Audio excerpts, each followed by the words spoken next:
अस्सलाम वालेकुम स्टूडेंट्स, आज हम वेन हॉर्न की बुक को फॉलो करते हुए चैप्टर 3 की इलस्ट्रेशन या सेल्फ करेक्शन नंबर 5 देखते हैं। सेल्फ करेक्शन 5 में कहता है कि आपने 10,000 बारो किए at rate of 14% compound annual interest for 4 years और रीपेएबल जो है वो at the end of each year in form of instalment आपने करनी है।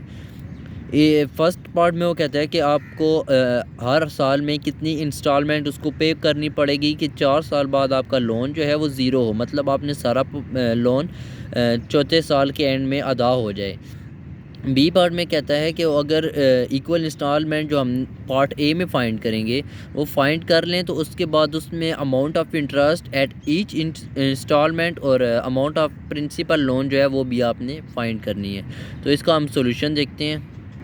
तो यहाँ पे सबसे पहले हमने डेटा प्रिपेयर कर लिया। प्रेजेंट वैल्यू जो है वो हमारे पास 10,000 है क्योंकि हमने आज बारो लिया है, तो मतलब आज उसकी वैल्यू 10,000 है। ठीक है, उसके बाद इंटरेस्ट रेट उसने बताया हुआ था कि 14%, मतलब 14 को हम लिख सकते हैं 0.14।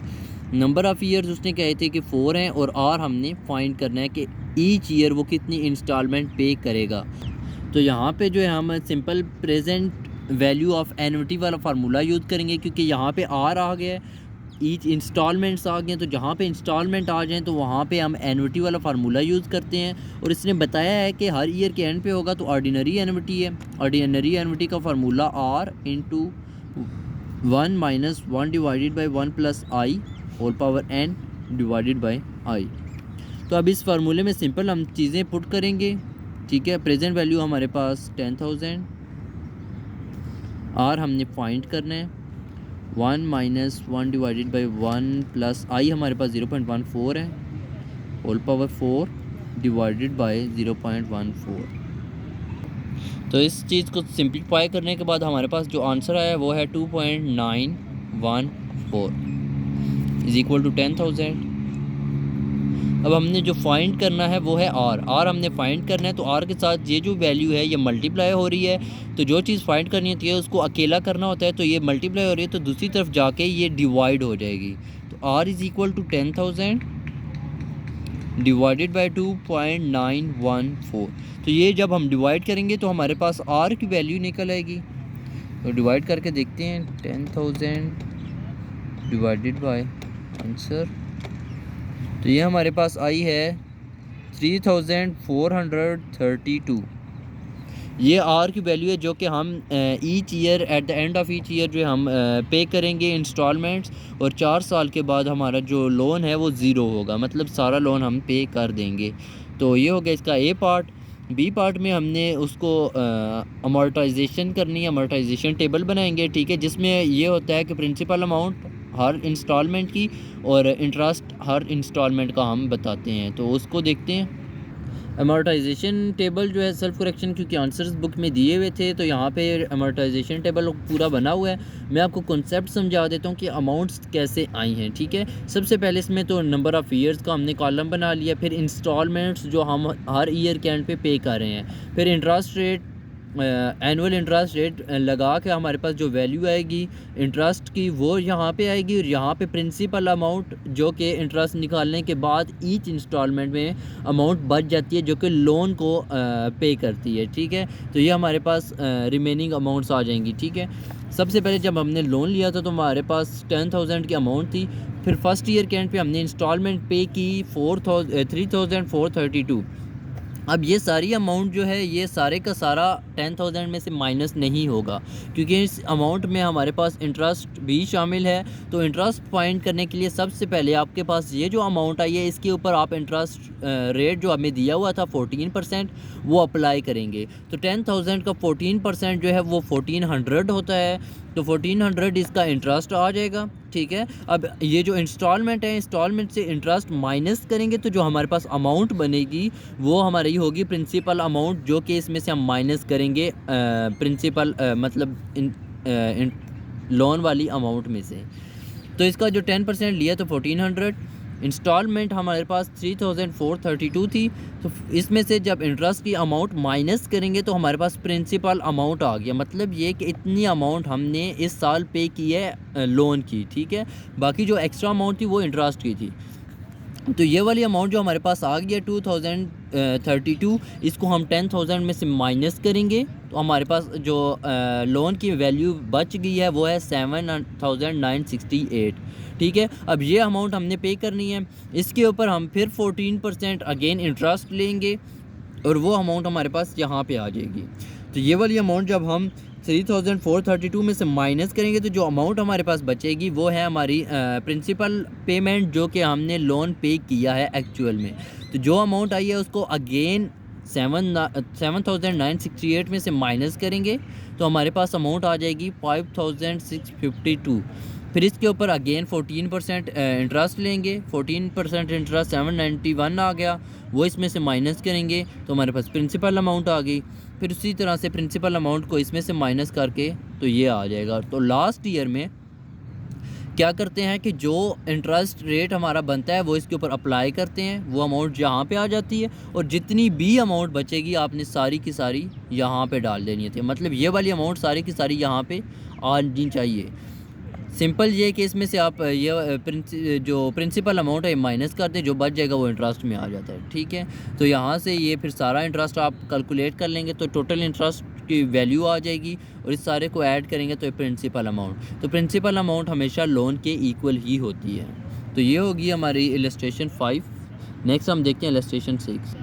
अच्छा, इलस्ट्रेशन 6 में एक अंकल की एग्जांपल दी गई है कि जो कि entitles you to receive 1,000 at the end of every year. अच्छा हाँ, अंकल जो है वो क्या करते हैं कि एक साल छोड़ के हमें 1,000 रुपीज़ भेजते हैं और 2 डिकेड्स तक, मतलब 20 साल तक वो बेचते रहे हैं। और फर्स्ट जो कैश फ्लो है उन्होंने 2 साल के आखिर में जमा कराई थी और इंटरेस्ट रेट उसके ऊपर 10% कंपाउंडेड एनुअल इंटरेस्ट रेट लग रहा है, मतलब हर साल के एंड पे 10% इंटरेस्ट रेट जो है उसके ऊपर अप्लाई होता है। तो हमने फाइंड करना है कि उसकी आज वैल्यू कितनी बनी है आफ्टर 2 डिकेड 20 ईयर के बाद।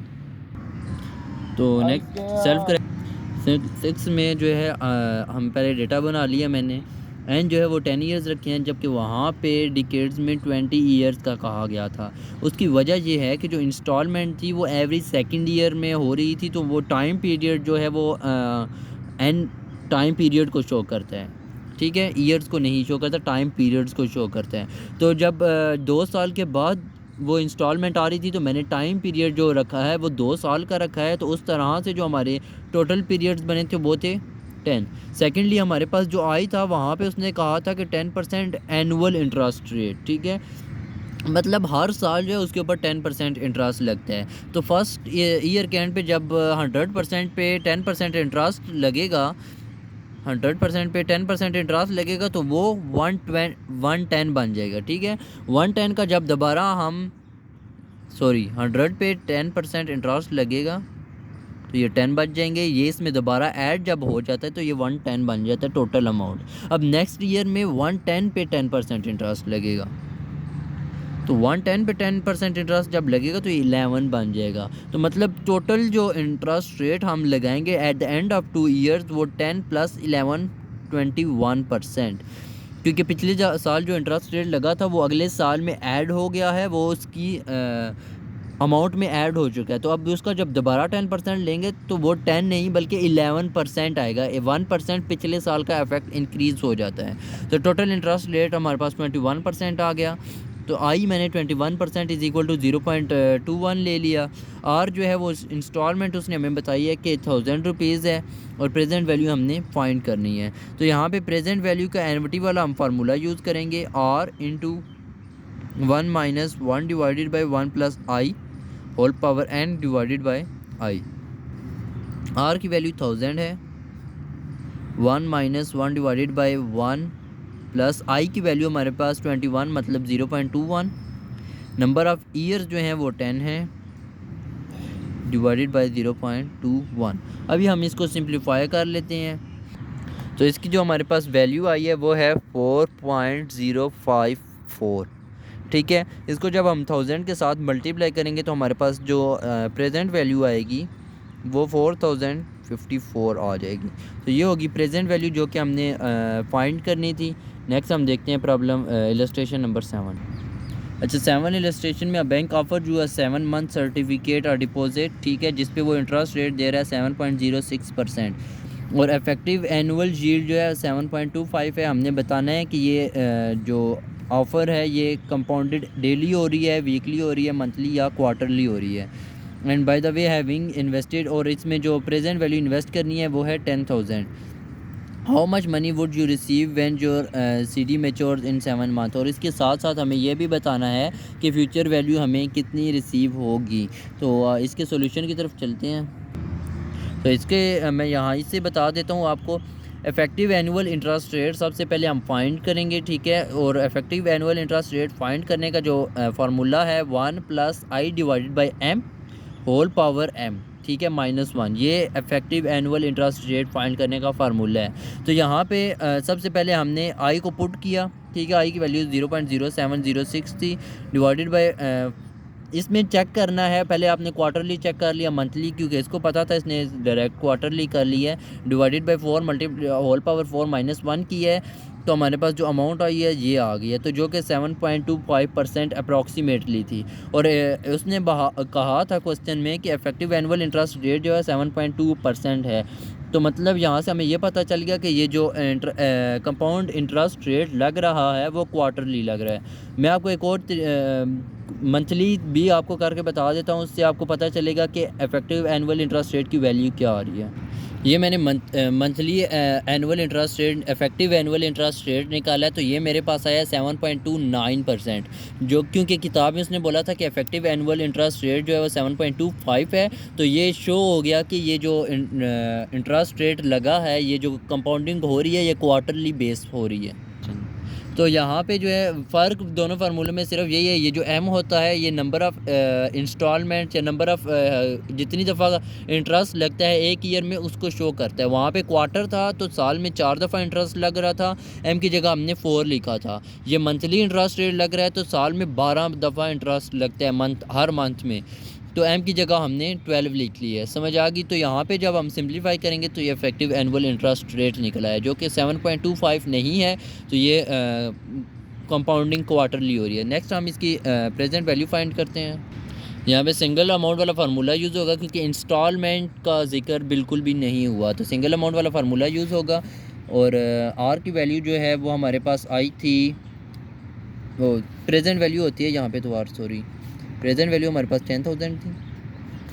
1 + I जो है वो हमारे पास इसने बताया हुआ था 0.0706। अब ये क्योंकि क्वार्टरली हो रही है तो इसको डिवाइडेड बाई 4 भी करेंगे और n जितने भी थे उसको मल्टीप्लाई बाई 4 लाजमी करेंगे, क्योंकि क्वार्टरली में हमेशा यही होता है कि n को मल्टीप्लाई बाई 4 करते हैं। अब यहाँ पे जो अमाउंट आती है वो नंबर ऑफ़ ईयर्स आते हैं, क्योंकि इसमें थे ही 7 मंथ्स। तो 7 मंथ को पहले आप या तो फ्रैक्शन में चेंज कर लें या आप देख लें कि उसमें क्वार्टर कितने बनते हैं। बेसिकली हमारा जो मकसद होता है वो यही होता है कि ये जो पीरियड है इसको क्वार्टर में चेंज करें, ठीक है। इसीलिए हम नंबर 4 से मल्टीप्लाई करते हैं ताकि वो पीरियड सारे क्वार्टर में चेंज हो जाए। तो इस 7 मंथ को जब हम क्वार्टर में चेंज करेंगे तो एक क्वार्टर में 3 मंथ होते हैं, तो 3 मंथ के 2 क्वार्टर हो गए, मतलब 6 मंथ्स, और एक मंथ ऊपर बच जाता है जो कि क्वार्टर का 0.33% बनता है, ठीक है। तो ये हमारे पास टोटल क्वार्टर्स जो आएंगे वो 2.33 आएगा, ठीक है। तो जब हम इसको सिंप्लीफाई करेंगे तो हमारे पास फ्यूचर वैल्यू आ जाएगी। सिंप्लीफाई करने से हमारे पास जो वैल्यू आई है वो आई है 10,416.69। तो ये हमारी फ्यूचर वैल्यू होगी। तो ये होगी इलस्ट्रेशन नंबर 7। तो ये होगी हमारी इलस्ट्रेशन नंबर 7। उम्मीद है आपको समझ आ गई होगी। अगर आप पे कोई कन्फ्यूजन है तो आप कमेंट में पूछ सकते हैं। हमारे चैनल को सब्सक्राइब करना और वीडियो को लाइक करना मत भूलिएगा। थैंक यू, अल्लाह हाफिज़।